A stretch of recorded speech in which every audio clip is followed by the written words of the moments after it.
Prof Kanyeihamba, the senior government officials, and all the celebrants, I call them celebrants, for the long and well-lived life of late Justice Professor Prof Kanyeihamba.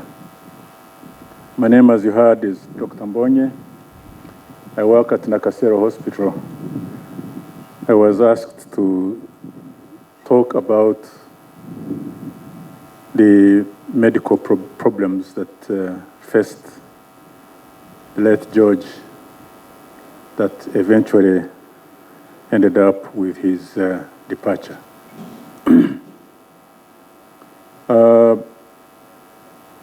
I just want to make a confession that I was not part of the team that looked after him.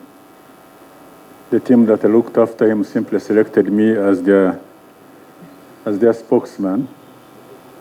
But the main people who looked after George were Dr. Bagasha, a nephrologist, Dr. Karyesura, a nephrologist, both of them very senior nephrologists in this country, and Dr. Nankabirwa, a geriatrician. Geriatricians are those who look after the elderly, conditions affecting the old people. Now, as you know, Professor Prof Kanyeihamba passed on the morning of 14th of July, 2025 at Nakasero Hospital. He had been battling end-stage kidney disease for many years. Kidney disease comes about as a result of several other conditions, but what he had been living with was high blood pressure and diabetes. A combination of those two conditions, high blood pressure and diabetes, is a bad one. It causes damage to small blood vessels of the body, small blood vessels. And one of the victims usually is the kidneys. The first things to be damaged is the kidneys. And if you don't control your blood pressure and diabetes, those two conditions happening together, you almost inevitably end up with damage to your kidneys. So all those who might be having a combination of those two, sometimes they go together. You have to make sure that they should always be under control. Don't say, I have been taking my medicine for diabetes, it is now controlled, I better stop treatment. No. You should ask your doctors first whether you should stop treatment, both diabetes and high blood pressure. You shouldn't go ahead to stop that treatment on your own, because usually, once you start, it's almost a lifetime treatment for both diabetes and high blood pressure. Now, once these kidneys get damaged, the function of the kidneys is to control fluids in the body fluids, and also to sieve out some unwanted, unnecessary substances in the body. They filter all these and they come out in the form of urine generated from the kidneys. So once they get damaged, you begin to accumulate these unnecessary substances as well as accumulating body fluids in the body. And usually it will manifest itself as swelling in the body. Sometimes you see puffiness in the face and swelling in the legs as one of the first symptoms, and also very little urine coming out. And when usually we take blood, we find the substances I'm talking about have gone up in the blood. The initial stages of treatment, usually which he went through, is to give you substances that will encourage the kidneys to pass out a lot of urine in order to control the fluids in the body, as well as get rid of the unneeded, unnecessary substances in the body.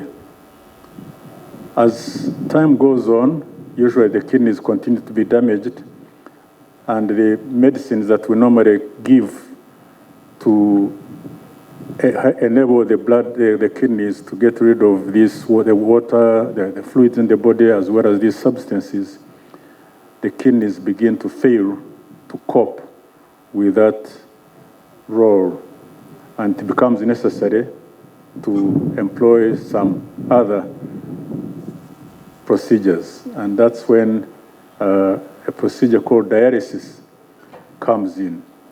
Dialysis, really, to be simple, is simply an artificial kidney. It's an artificial kidney that we bypass the kidneys, take blood through this machine, cleans it up, takes out some of the water and some of these substances I talked about, and return clean blood back in the body, and the heart saturates it again in the body. George had started on this already for many years. He had been on this for many years, and he had been getting it at Nakasero Hospital about 2 or 3 times every week. And that has to go on forever until usually the end. Now, dialysis is not without any problem. Long-term dialysis has got some complications, and one of them is that certain substances start depositing themselves on the blood, on the walls of the blood vessels, the arteries, the main blood vessels that take blood out of the heart. That's one. And the second one is that your immunity. The immunity is the security system in the body that helps you to fight infections. When you get certain infections, your immune system is what assists. Even when we give antibiotics, it is the immune system that helps you to get rid of these infections. That immunity goes down, and so you become susceptible to infections, where he had been coming regularly because of these repeated infections. And eventually, when you get these infections, they sometimes affect your blood pressure, and once your blood pressure goes down, then we cannot do dialysis, because if it does, then it takes out a lot of fluids, making your blood pressure fall even more. So we don't do dialysis when blood pressures are down. Unfortunately, when that happens, you continue to accumulate these unwanted substances, and they continue to damage other organs in the body. And towards the end, it was mainly because of these very, very violent infections that he suffered because of grossly lowered immunity and not doing dialysis to get rid of these other substances that I talked about. And that's mainly what led to his departure on the 14th of July, 2025. I want to thank the team that was looking after him, the doctors I've talked about. One of them, Dr. Bagasha, was with us this morning, together with a team which was handling his dialysis processes at the hospital. They had come to the hospital. Unfortunately, I don't think they're with us this afternoon. They went back to work at the hospital. I just want to, on your behalf, to thank that team. As I said, I simply we used to go to see George as one of the visitors, and as Betty knows, I would simply go there to see him and walk out again. I did not participate in his management. Those who were carrying out the management are the doctors who I have talked about. Lastly, I just want to wish the soul of Justice Professor George Kanyeihamba soul to rest in peace. Thank you very much indeed for listening to me.